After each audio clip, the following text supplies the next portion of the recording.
आणि मसाजोगचे सरपंच संतोष देशमुख यांच्या हत्येच्या तपासासाठी 1 जानेवारीला नेमलेली एसआयटी रद्द करण्यात आली आहे। त्याऐवजी 7 जणांची एसआयटी स्थापन करण्यात आलेली आहे। पोलीस उपमहानिरीक्षक बसवराज तेली या नव्या एसआयटीचे प्रमुख असणार आहेत। आधीच्या एसआयटीवर देशमुख कुटुंबियांचा आक्षेप होता।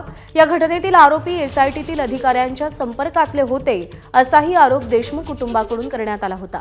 त्यामुळे नव्या एसआयटीची स्थापना करण्यात आल्याची माहिती धस यांनी दिली आहे। जी एसआयटी पोलीस अधिकारी आणि अंमलदार यांचे समावेश करण्याबाबतची जाहीर झाली होती, त्या एसआयटी वरती संतोष देशमुख यांच्या कुटुंबियांनी ऑब्जेक्शन घेतलं होतं की याच्यामधले काही लोक ज्यांचे डायरेक्ट वाल्मिक कराड यांच्याबरोबर फोटो आहेत, धनंजय मुंडे यांच्या विजयोत्सव जो मिरवणुकीचा होता त्याच्यामध्ये सुद्धा यातले काही पोलीस अधिकारी कर्मचारी होते।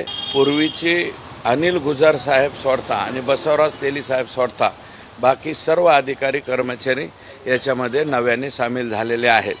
आणि मसाजोगच्या तपासासाठी नेमलेल्या एसआयटी मध्ये कोणकोणत्या नव्या चेहऱ्यांना संधी देण्यात आली आहे तेही आपण पाहूया। श्रीमती किरण पाटील अप्पर पोलीस अधीक्षक,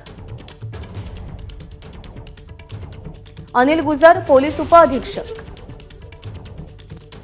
सुभाष मुठे पोलीस निरीक्षक, अक्षय कुमार ठिकणे पोलीस निरीक्षक,